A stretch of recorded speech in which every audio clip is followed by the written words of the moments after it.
Vamos começar a nossa aula de hoje. A gente vai falar hoje um pouquinho sobre coluna vertebral, fazendo parte ali do esqueleto axial, né? A gente já falou de crânio, agora a gente vai falar de coluna vertebral. A gente já discutiu aquela parte inicial sobre coluna, né? Então a gente sabe que a coluna ela é composta, a coluna vertebral, ela é composta por uma série de segmentos ósseos chamados de vértebras.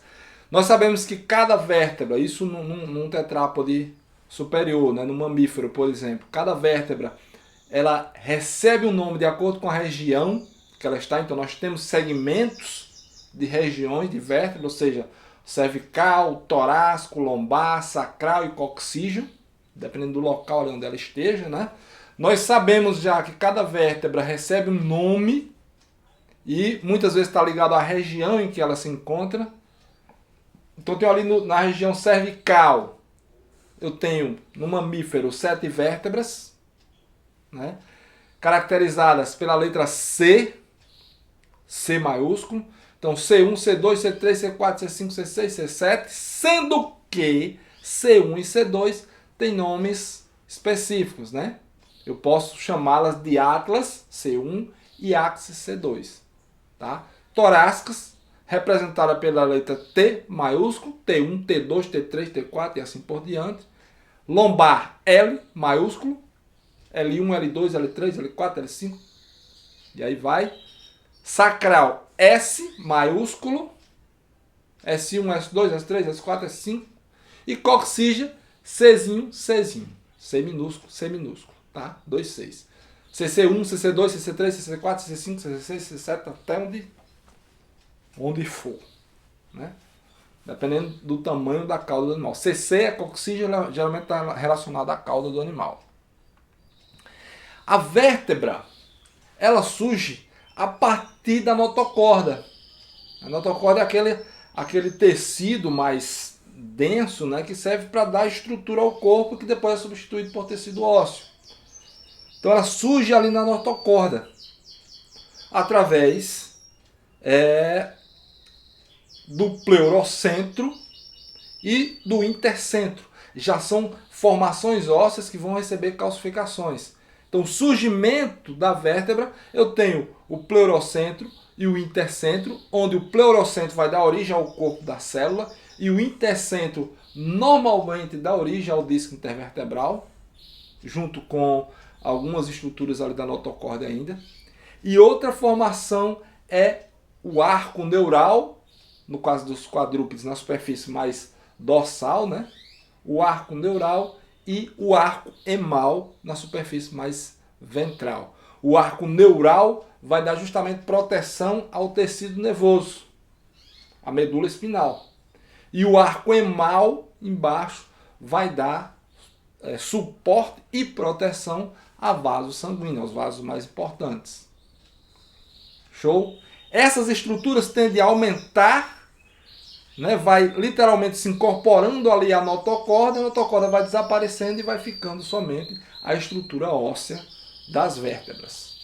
Justamente o corpo mais denso, com o arco embaixo, em algumas vértebras, não são todas que vão ter isso, mas o arco embaixo, onde vai passar uma artéria, o arco emal, e em cima o arco neural, tá, onde vai passar a medula espinal. Uma vértebra típica. Uma vértebra ela entra em contato com a outra, né, através de superfícies. E essas superfícies elas podem ter formas diferentes e recebem nomes diferentes. Por exemplo, eu digo que uma vértebra ela é anficélico quando eu tenho as superfícies que se tocam, as extremidades delas se tocam. Então ela tem um movimento mais limitado. Beleza? Eu tenho aquela acélica, onde as superfícies são planas. Elas são muito boas por resistirem à compressão, mas elas limitam um pouco o movimento. Tá? Não tem uma movimentação muito boa.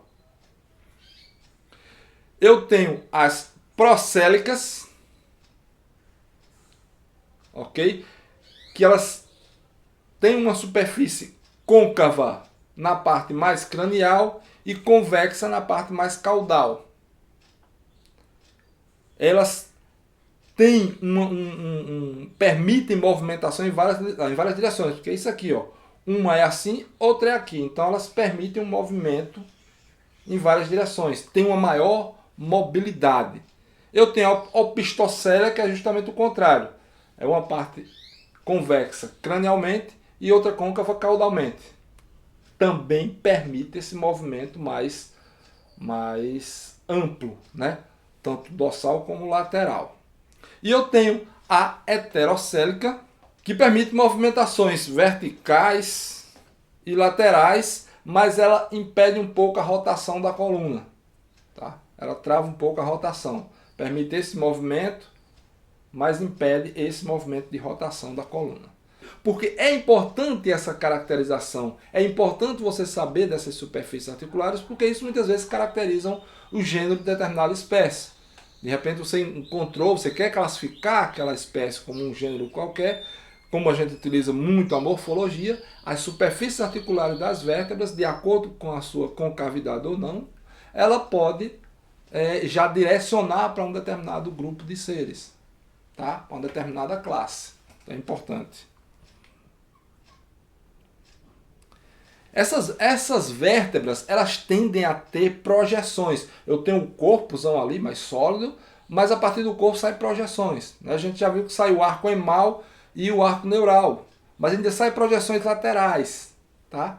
Essas projeções, às vezes, vêm com o nome de zigapófises. Tá? Pré-zigapófise, pós-zigapófise, diapófises, parapófises. São os exemplos de zigapófise. Algumas literaturas trazem como processo transverso, no caso das diapófises, tá? Processo espinhoso, processo articular cranial e processo articular caudal, nos casos das pré-zigapófises, processo articular cranial, no caso das pós-zigapófises, processo articular caudal. Então, varia também conforme a literatura que você está estudando, tá? Geralmente, para animais inferiores, eu utilizo pré e pós-zigapófise. Para animais de uma estrutura vertebral mais complexa, eu uso processo articular cranial e processo articular caudal, porque caracteriza melhor. E um processo espinhoso mais central, que seria a ponta do processo neural. A junção ali, né, do processo neural. Eu tenho os arcos. Esse processo neural, na superfície, digamos, se a gente pegar um quadrúpede, na superfície dorsal, tem o corpo da vértebra, vai um arco de um lado, que chama de arco neural, outro arco neural se encontra no processo neural. Nos mamíferos superiores, esse arco neural, eu também posso chamá-lo de lâmina, ok? Porque é mais espesso, se encontrando lá em cima no processo espinhoso. Tá? É importante a gente saber que na lateral, às vezes, dependendo da região, essa diapófise ou processo transverso, ela varia de tamanho e de estrutura, de forma, de acordo com a região que ela se encontra. Então, geralmente nas vértebras lombares dos mamíferos, eu tenho um processo transverso bem mais alargado. Nas vértebras torácicas, ele é um pouco mais curtinho. E a vértebra torácica, ela participa muito ali da articulação com a costela, que também faz parte do esqueleto axial. Né? Costela ali, no mamífero, ela se articula com a cabeça e o tubérculo da costela. A cabeça da costela se articula com a parapófise e o tubérculo da costela se articula com a diapófise. Beleza? Para manter essa estrutura. A gente sabe que costelas, tomando o mamífero ali como exemplo, né, eu tenho as costelas verdadeiras, porque elas vão se articular com a vértebra dorsalmente e ventralmente com o externo, diretamente com o externo. Okay? Que é essa estrutura mediana fibrocartilaginosa, que algumas vezes sofre processo de ossificação em algumas espécies. Em outras até nem existe o externo. Mas aquelas costelas que estão em contato direto com ele, eu chamo de costelas verdadeiras. Existem também as costelas falsas, que elas vão entrar em contato com o externo ou com a costela, a última costela, através de uma cartilagem. E existem as costelas flutuantes, que são aquelas que não têm contato com ninguém. Sai a partir das vértebras, mas não tem contato com nenhuma outra estrutura, nem com a costela mais cranial, nem com o externo ventralmente. Beleza? Quando a gente vem para peixes, né, vamos começar aí esse processo de formação, a estrutura vertebral de um peixe ela é bem simples. Tá? Ela é composta só pelo corpo, arco neural, a grande maioria delas, e arco emal, parte mais caudal. Tá? Agora, existe uma diferenciação. Como eles não têm um tórax bem definido, às vezes você vai encontrar lá na literatura as vértebras caudais e as pré-caudais. Não tem cervical, torácica, lombar. São as vértebras caudais e as pré-caudais. Tá? Só existem essas duas divisões. Às vezes um processo espinhoso mais prolongado, e aí entra naquela coisa de peixes. Né? São estruturas bem variadas e bem diversificadas. Os osteíctes, tomando sempre como base os osteíctes, é uma estrutura bem diferenciada. Porque é variado a quantidade de peixes que tem. Você tem animais com estruturas vertebrais às vezes diferentes. Às vezes você tem lá no final, na parte da cauda principalmente, você tem uma variação muito grande, que a gente vai ver lá no finalzinho. Daqui a pouco, na verdade. Você tem a estrutura das costelas, algumas costelas se articulando diretamente com as vértebras, mas outras costelas completamente separadas. A gente diz, peixe tem costela, né? Às vezes eu ficava pensando, pô, peixe tem costela? Tem. A espinha que a gente está acostumado, que morde em meio de se engasgar, aquilo ali é uma costela. E varia conforme a espécie. Alguns têm mais, outros têm menos. Algumas vezes a costela é um pouco maior, outras as costelas são um pouco menores, mais pontiagudas. Então tem essa variação considerável. Você ainda tem a estrutura de base, mas aí é de esqueleto apendicular, que sustentam as nadadeiras, que às vezes não está ligado diretamente à coluna vertebral, está um pouco acima, ligado à musculatura. Tá? E os processos transversos, os processos espinhosos, né, do arco neural, muitas vezes servem para a inserção da musculatura do peixe, porque é diferente. A gente vai ver em miologia, ela é diferente, a musculatura do peixe dos outros animais. Ela é formada por mioseptos, né? Uma sequência de septos, cada um inserido em uma vértebra para poder dar essa mobilidade ao peixe. Também é muito massa de se estudar. Tá? Então existe uma variação muito grande quando a gente fala de vértebras, formato e estrutura de vértebras. Mas de uma forma geral, ela é composta basicamente por isso, por um corpo, um arco emal, um canal emal, que é onde passa o vaso sanguíneo, e em cima um arco neural com um canal neural, que é onde passa a medula espinal. Tá? A parte caudal, ela varia conforme a espécie também, conforme a disposição das vértebras. Ela pode ser heterocerca, quando a camada, as vértebras, elas se prolongam até o finalzinho da cauda. Né? A gente chama de heterocerca.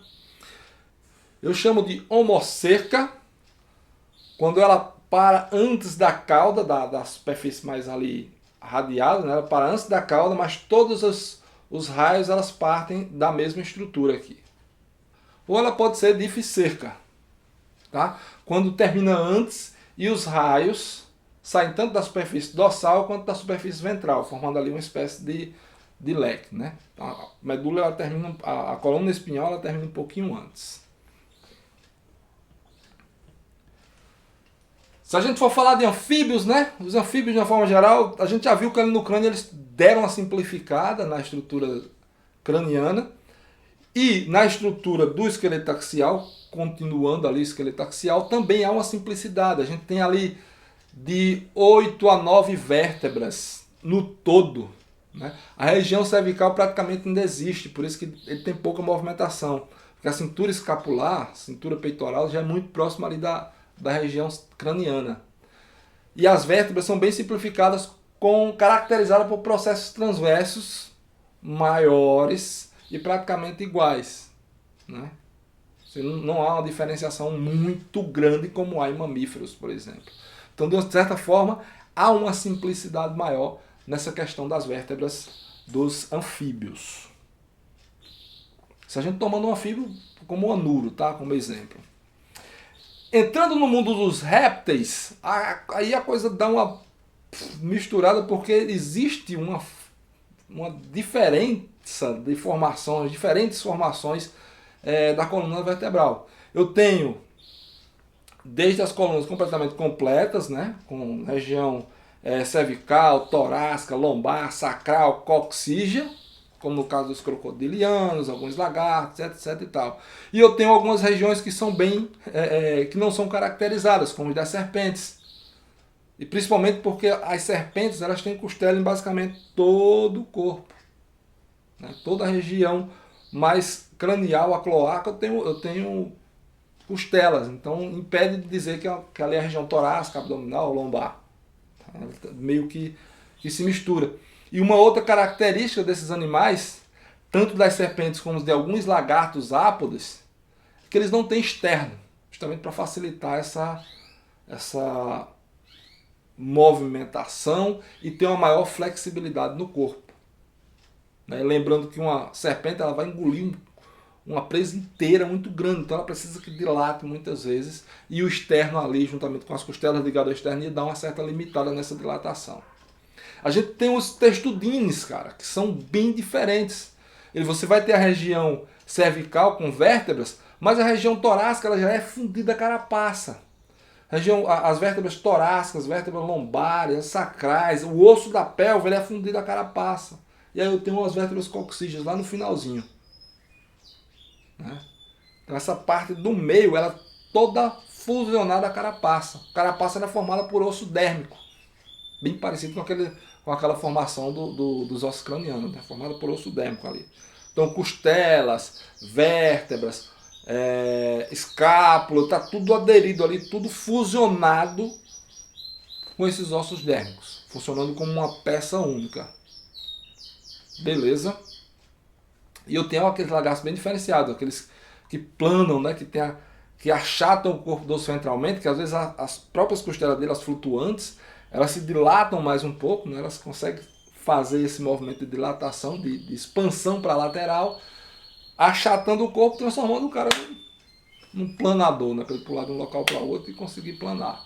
Então há uma diferença muito grande de costelas e vértebras e externo entre os répteis. O testudine, por mais que tenha essa carapaça toda ossificada, tá, mas ele não tem o externo, porque já é unido ali ao plastrão. Beleza? Então é bem diferente. E aí chegando no mundo das aves, as aves é bem interessante porque para facilitar o voo, ou como tem essa questão do voo mais destacado nas aves, há uma diferença, algumas diferenças espetaculares. Eu tenho uma quantidade de vértebras cervicais maior, né, que dá uma mobilidade maior ao pescoço também, né, a região cervical. Eu tenho as últimas vértebras torácicas fusionadas às vértebras lombares. As vértebras lombares, por sua vez, fusionadas ao osso coxal, formando uma peça única chamada sinsacro. E às vezes eu tenho umas vértebrazinhas coxígeas pequenininhas para dar inserção para a cauda. Beleza? A diferença não para aí, porque eu tenho costelas. As primeiras costelas elas são fusionadas, tá? Elas são imóveis. As outras costelas possuem uma estrutura que é um processo bem na sua região mediana para se articular com a próxima costela, com a costela mais cranial, e que serve de inserção muscular para tentar expandir o tórax no momento da respiração, que é o processo uncinado, okay? Característico de aves, de costelas de aves. Essas costelas elas estão presas, né, ao externo, que é completamente diferenciado. Ele tem um prolongamento ventral, a quilha, que serve para a inserção dos músculos peitorais, os músculos do voo. Quanto mais voo, mais músculo é fixado ali a essa estrutura óssea. Então ele aumenta a superfície de contato para a inserção muscular. Completamente diferenciado dos outros animais. Tem um externo completamente diferenciado dos outros animais. Ok? É o externo, as costelas com essas características, e as últimas vértebras torácicas fusionadas às lombares, tornando ali um bloco só. Impede que o bicho tenha muita movimentação. E esse bloco só é chamado de sinsacro. Show? E os mamíferos seguem como a gente já conhece, 7 vértebras cervicais. As torácicas variam dependendo da espécie, né? A lombar também varia dependendo da espécie.